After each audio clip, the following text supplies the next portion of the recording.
Thank you so much for doing this and sitting down with us today. Thank you for having me. Of course. I've been asking every Supreme Court candidate this question just to let voters know a little bit more about you. What is your judicial philosophy? Simply put, I believe that it is the role of a judge to apply the law as written and never legislate from the bench. I also believe it's incredibly important to be fair and impartial. Laws and our statutes, they have words, right? Words have meaning. And I think it's very important that we give the words the meaning that they had when they were originally wrote. That leads to reliability, predictability, and stability, or what we would call the rule of law. Now, this race is poised to be the most expensive in state history and possibly U.S. history.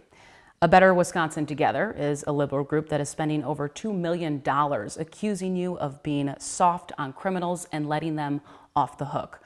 First, how are you responding to those accusations, and how do you plan to overcome the massive amount of money that is expected, even more that is expected to be spent if you make it through the general? I think the total now is close to $3 million that has been spent. And what I would say to the voters is this: I've been presiding over cases for 11 years, almost 16,000 cases. They're pulling out 4 cases among the 16,000 to paint an inaccurate picture. It's misleading, and it couldn't be farther from the truth. And I would point to a couple of things to overcome that. One is the support that I have from law enforcement. These police chiefs and sheriffs and prosecutors have looked at my record, have looked at my background, and they've put their name behind me as law enforcement's choice, as the choice to uphold the rule of law. The other thing is, many people had an opportunity to see how I handle a courtroom each and every day through the Waukesha Christmas Parade attack trial, where I had an unwavering commitment to fairness and impartiality. And I don't think anyone watching that, though, at the end would say I'm soft on crime. And that's how I run the courtroom, whether there's 1 million people watching what I'm doing or just a couple of people in the courtroom. I'm fair but firm, and I follow the law. Now, the state's high court is currently controlled 4-3 by conservatives, but this is a race that could shake that up depending on the outcome. Now, there have been concerns by one of your rivals, conservative Dan Kelly, who has concerns that one justice currently on the court, Brian Hagedorn, that he has sided with some liberals. He's called sometimes a swing justice because of his past rulings, siding with liberals when it comes to things like the pandemic and some voting issues. I guess, what would you say to those certain remarks by Dan Kelly that says conservatives shouldn't trust you because there's a possibility you could be another, quote, Brian Hagedorn on the court? As a judicial conservative, what's most important is following the law, not pushing a political agenda, whether that be on the right or whether that be on the left. It's giving everyone a full and fair opportunity to be heard and letting the law guide every decision that I will make. That's my pledge to the people of the state of Wisconsin, is that the law will guide my decisions and not a political agenda. How are you ensuring to voters that you can be a conservative on the bench? Our laws are made by the legislature. That's one of the very clear separation of powers that our Constitution set up. And for a judge and a justice, that means interpreting the law as written. It means applying the law to the facts of the cases that come before me without regard to any personal preference that I have. Now, Dan Kelly has also not committed to endorsing you if you do make it through on Tuesday night and into the general. What are your thoughts about that situation? I know there's been kind of blows from both sides, but in general, what do you think about your other conservative in the race, Dan Kelly? I think unity is important going forward. That's why all along I have pledged that come February 22nd, if I am not the conservative candidate to come through the primary, that I will endorse him, support him, ask everyone who voted for me to vote for him on April 4th. It's unfortunate he's not made the same commitment, but that is my commitment, and I've had it for a very long time. And speaking of endorsements, in 2020, then President former Trump endorsed Dan Kelly in the state Supreme Court race. Is that an endorsement that you want to see going forward? Do you want the former president's support if you make it through? I want the support and the endorsement of the people of the state of Wisconsin. That's what matters most, is that the people look at my background, look at my experience, and say, we can trust her to be fair, to be impartial. And that's why I'm asking for everyone's vote on February 21st, of course, and then God willing on April 4th. Has former President Donald Trump reached out to your campaign, or have you talked to him about getting his blessing? I have not spoken to him.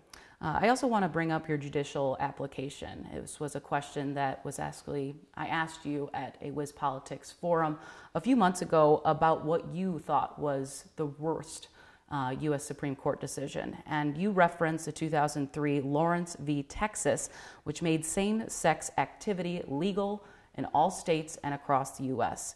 Do you still agree that that is the worst ruling? I didn't say it was the worst ruling. It's an example of what I believe is judicial activism. And that's because they looked at some outside sources, meaning foreign law, in order to find a right that wasn't spelled out in our Constitution. Here's the thing. As a judicial conservative, sometimes there are laws I don't like. They're stupid, they're silly, they're even things that I don't agree with. But that doesn't make them unconstitutional. Here's the other thing. That's a U.S. Supreme Court decision that I, of course, am bound to follow and will follow in any decision that would implicate that type of right. It's not to say, right, that I don't support everyone in the state of Wisconsin. I, of course, do.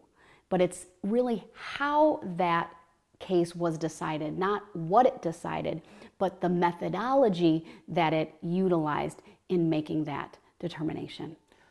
I also want to bring up some criticism from a liberal candidate in the race, Judge Janet Protasewicz.